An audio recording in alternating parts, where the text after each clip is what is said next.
السلام علیکم ورحمۃ اللہ وبرکاتہ۔ کیسے ہیں آپ سب؟ آج ہم بات کریں گے کہ ہم لوگ کوئی دعائیں کر رہے ہوتے ہیں، مسلسل کر رہے ہوتے ہیں، لیکن ہماری وہ دعائیں قبول نہیں ہو رہی ہوتی۔ ہم دن رات ان دعاؤں کو مانگ رہی ہوتی ہیں اللہ پاک سے، لیکن ہماری وہ دعائیں قبول نہیں ہو رہی ہوتی۔ ہماری وہ دعائیں کیوں نہیں قبول ہوتی؟ پھر ہم مایوس ہو کے بیٹھ جاتے ہیں کہ شاید ہماری دعائیں قبول ہوں گی ہی نہیں کبھی، یا ہماری دعائیں قبول ہوتی ہی نہیں ہیں، ہم تو بہت گنہگار ہیں۔ تو ایسا کچھ بھی نہیں ہوتا۔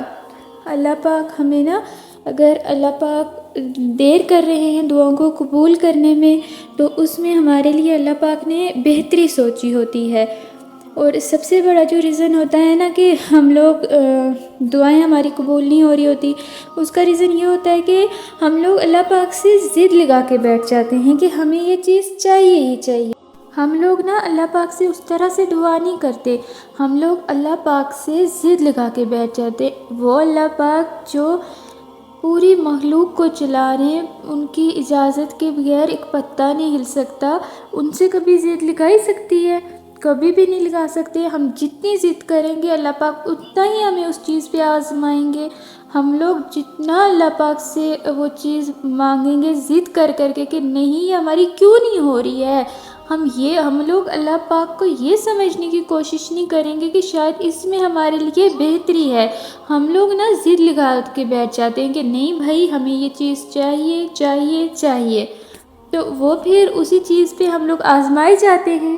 ایک مرتبہ اللہ پاک سے ایسے مانگ کے دیکھیں کہ یا اللہ اگر اس میں تیری رضا ہے، تو راضی ہے تو ہمیں عطا کر، ورنہ اس چیز کو ہمارے دل سے نکال دیں۔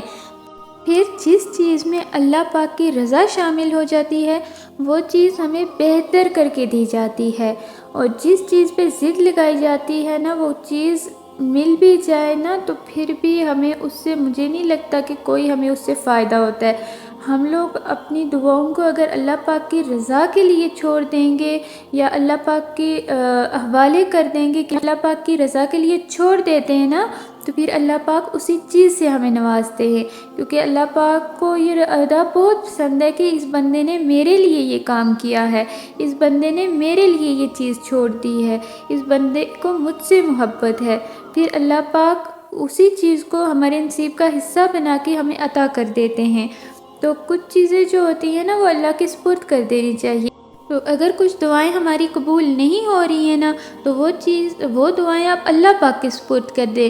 پھر اللہ پاک جانے، وہ دعائیں جانے، ان کے بیچ سے خود ہٹ جایا کریں، کیونکہ جو فیصلہ ہم اللہ پاک پہ چھوڑ دیتے ہیں اس پر بار بار سوچنا، یہ سوچنا کہ یہ ہوگا نہیں ہوگا، پھر وہ اللہ پاک کے اور اس فیصلے کے درمیان میں آنا ہوا تو اس کے بیچ سے ہمیں تو صرف اللہ پہ یقین ہونا چاہیے کہ جو بھی ہوگا ہمارے حق میں بہتر ہوگا، کیونکہ اللہ پاک ہم سے بہت محبت کرتے ہیں، اور اللہ پاک ہم سے ہمارے حق میں جو کریں گے وہ ہمیشہ بہتر کریں گے۔ جب ہم یہ سوچ کر دعائیں کریں گے تو انشاءاللہ ہماری دعائیں ضرور قبول ہوں گی۔